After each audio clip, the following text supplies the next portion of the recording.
Welcome to the DoLS podcast, a collaboration between students and staff in the Department of Life Sciences at Imperial College London. We're delighted you are listening and excited to be hosting this series, celebrating International Women's Week 2023. Tag along as we speak to 5 women in the department from varying career types and stages.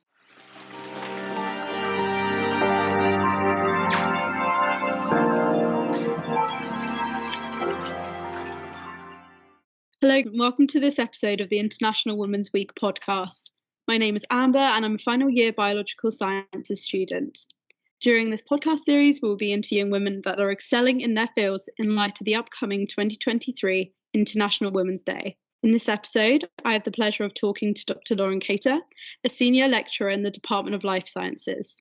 Based at Silwood Park, Dr Cator's research aims to improve understanding of mosquito behaviour and how this behaviour mediates interactions with other organisms, the parasites that they transmit, and the dynamic world that they live in. Dr Cator, thank you for giving up your time today. Now, to begin with, would you mind telling us what motivated you to pursue a career as a researcher? So I guess I should say that I didn't start as somebody who thought they would have a career in research. So I started my undergraduate degree as a major in comparative literature. So definitely a little bit different, but was always interested in biology. And I think decided I wanted to pursue a career in research when in my third year, which in the United States isn't my final year, there's 4 years of university, I did a study abroad program in Tanzania. And I actually did a research project on tsetse flies, which are disease vectors. And it was the first time that I got the experience of having science be an active process instead of something that was just explained to me in a classroom. So I think, I'm not that much older than you, but old enough that this sort of revolution in science education where you got a chance to really develop your own hypothesis and test it as a student hadn't really permeated all the way through. So I'd gotten a chance to do some investigative labs, but it was the first time I'd been able to come up with my own question and answer it. And so that part of the experience really excited me. But I also, I was camping, we were in a game reserve. And so I was camping in tents. That's where I stayed for several months. But it was adjacent to a malaria clinic. And I spent a lot of time seeing people who were very, very sick with malaria. And I realized that actually there was this really horrible but terribly interesting problem associated with that, which is that there were these insects that were transmitting this disease. And actually they couldn't do very much for them at the point where they reached the clinic, but there was this sort of radical form of preventative medicine where you could study the insects that transmit disease in order to prevent infection from happening in the first place. And I fell in love with that problem. And I didn't know if that meant that was a career in research or a career in public health. So I started a master's in entomology, which lasted as a master's for about 3 weeks before I converted it into a PhD. So I guess it was sort of a very winding road and a gradual process, but it's the problem and the process of solving that problem as a biologist that pulled me into a career in this area.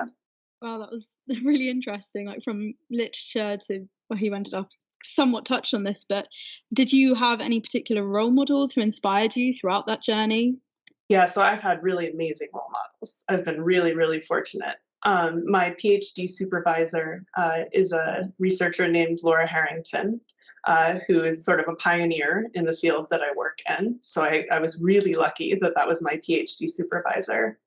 But I've also had really great mentors throughout my career who work on all sorts of problems, and each one of them has kind of taught me something different, whether that's how I want to be a person in the world or how I want to conduct science. And just to kind of change direction a little bit, but what would you change if you were president of Imperial for a day? This question made me laugh. I would never ever want to be president of Imperial, not even for a minute. So I can't even think of what I would want to change about it. I guess I can be a little bit controversial and say, actually, I would change the name. I really don't like it and its connotations. And I think it's unfortunate that that's still the name of the university. But yeah, my end goal is to not be the president of Imperial. And what advice would you give to a woman in the department who perhaps wants to pursue a career in research or related field? That's a tricky question. I think I would give sort of just something that I've learned rather than a specific piece of advice. And it was something that surprised me as I went through developing a research career. And that's that it's quite a lot like being an artist. And by that, I mean you are undertaking what is essentially a creative endeavor. You're trying to find an answer. You come up with a question. You have to decide it's an important question. You have to design the experiment that answers that question. And then you have to tell the world why it's important.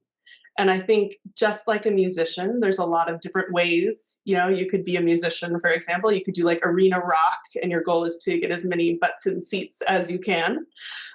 Or you can just quietly work away at clubs in the background and sort of hone your craft. And essentially what you're trying to do is give something out into the world that wasn't there when it was, you know, before. And I was really surprised by that it was essentially this sort of like egotistical sort of in some ways endeavor. It wasn't, nobody is going to ask you to do this or beg you to stay here. It has to come from within. And I would say much like a musician, if you're not there for the music, then you're not going to be fulfilled.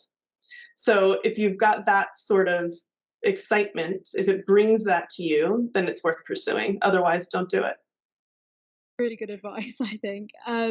And finally, can you tell us a fun fact about your research or role in general? A fun fact. This is hard. I think there's lots of them. I mean, one of them that I guess people are always surprised about is that I work on mosquitoes and they have really surprisingly interesting sex lives.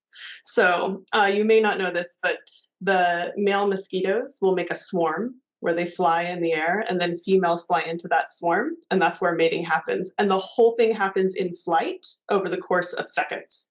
So it's kind of wild that that's how they mate. And I think a lot of times people don't realize they do anything besides annoy them at picnics or transmit diseases, but they have a whole fascinating life outside of that. So I guess I'll say exciting sex lives of mosquitoes is my fun fact. Brilliant. Who knew? Amber, can I ask you why you decided to be part of this project? I think obviously in light of International Women's Week, inspired by that slightly. And I just think it was a really nice way to kind of have this creative outlook, you know, like it's a media podcast where you get to see an insight into somebody who's had a really interesting career, and like your journey showed, yeah, it's just very interesting. And again, hopefully people will listen and, you know, hear things that in their own journey, similar, different. And yes, so thank you for joining us today, Dr. Lauren Cator. Well, thank you very much for having me.